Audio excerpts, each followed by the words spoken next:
Hwang Dong-hyuk originally envisioned the second and third seasons of the hit Korean show as one, but split them up because he had too many episodes for one season. When he was thinking about the idea for the ending of season 3, he considered it the series finale, not just a season finale. He believed that with the story, he was able to tell everything that he wished to tell thematically. He also believed that it would close Gi-hun's story on a good note, where there doesn't need to be any future stories from there. For star Lee Jung-jae, who plays Song Gi-hun, he was quite surprised at the fast turnaround time when Hwang sent him the scripts for season 2. Lee had no notes for the creator of the show and was excited to reprise his Emmy-winning role. But Lee admits that returning to the set was very strange, especially because it was almost entirely with a new cast.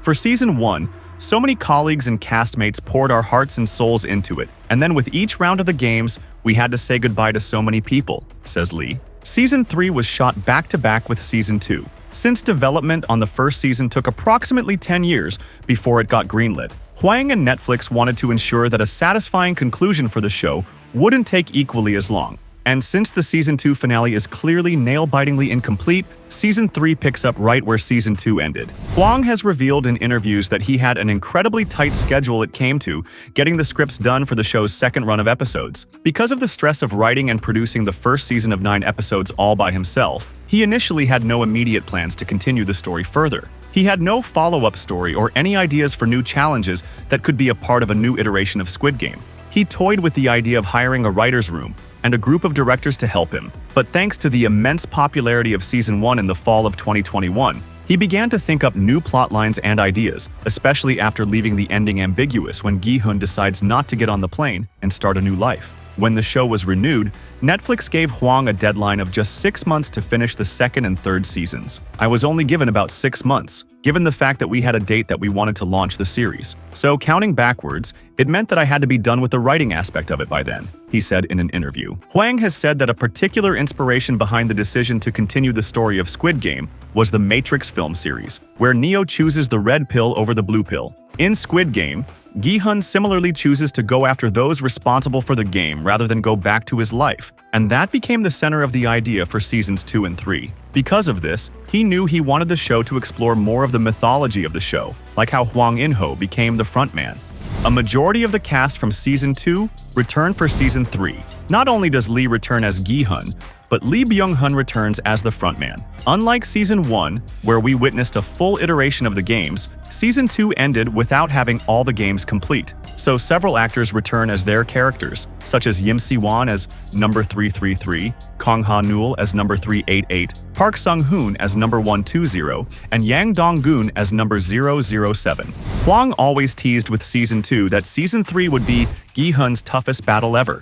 And for Season 3, he wanted to introduce games that could really show the lowest bottom of human beings, because the series itself is reaching its climax. I wanted very intense games to bring out the bottom parts of human nature, he said in an interview. When coming up with what games made the final cut, the showrunner created a list of games he himself played as a child, and kept referring to it throughout the development of the series. In Season 1, Hwang focused on how there's intense competition going around in this extreme capitalistic society. For Season 2, he wanted to show how Gi-hun broke the game's rules by trying to revolt and upend the system, even though it ended in failure. For Season 3, he took a slightly different approach. He wanted to focus on how people have to preserve their humanity amidst this intense competition in this capitalistic era. I wanted to focus on how we can preserve our sense of humanity and how we should remain humans even amidst this intense competition, he said in an interview. And what better thematic way to show that than continuing the tradition of the childhood games, but also the now famous Killer Kids doll. Season 1 introduced us to Young-hee, the giant robot girl doll who kills the players during a game of red light, green light. In Season 3, we are introduced to Cheol-soo, Young-hee's equally terrifying giant robot doll boyfriend, who participates in the most exciting game in Season 3, but we won't spoil that for you today. Seoul has always been a central backdrop in the Squid Game series, providing a nice juxtaposition of everyday life against the dark setting of the game. Let's dive into some of these locations. With each season, we get to learn a bit more about Gi-hun's daily and past life. A lot of these scenes were shot in Sangmun-dong, a northern neighborhood in Seoul. It serves as the home of Gi-hun and his childhood friend Cho Sang-woo.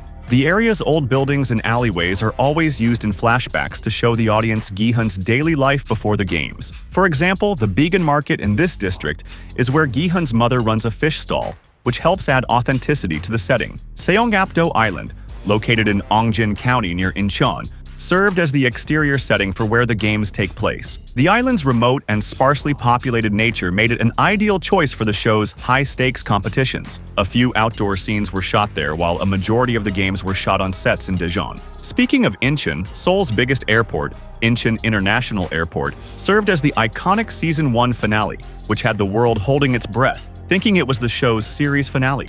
Daejeon, South Korea's fifth-largest city, has been a significant filming location for the series. The city is known to be a center of research and has many technological advancements. It is also home to the Daejeon Expo Science Park, a facility that allows for the creation of immersive and detailed environments. Production rented out the Daejeon Studio Cube, where they built a majority of the elaborate game sets found in all 3 seasons of the show. They also constructed the players' dormitory set, play area, and the iconic maze staircase that has become a visual highlight of the series. In fact, after Season 1 wrapped production in 2020, all the sets were dismantled and had to be recreated when it came time to film new episodes. Luckily, Netflix and other production companies on the series gave the team a bigger budget for Seasons 2 and 3. The 13-meter high, cold, and isolated dormitory, for example, retained its prison-like feel from the first season, but new additions to the interior were made for a fresh feel. Among those additions were the large X and O signs with blue and red neon lights embedded on the floor. Hwang said in an interview,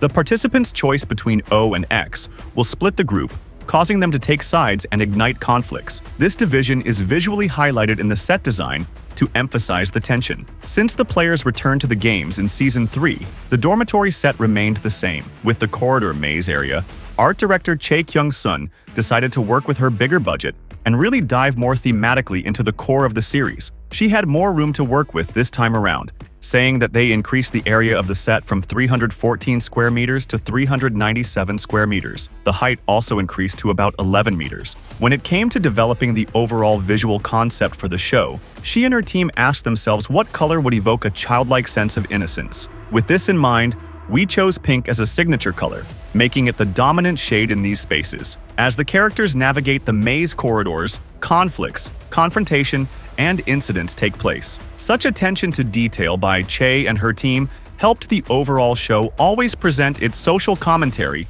in the most harrowing of ways, adding to the show's excellence. So, there you have it. There's a reason why Squid Game has captivated the imagination of fans across the world, and not because of the deadly children's games. With attention to detail in the set designs and location filming to maximize the thrills and thematic overtones, to the quick turnaround of the scripts and committed actors, the show continues to stand out as one of Netflix's best original shows.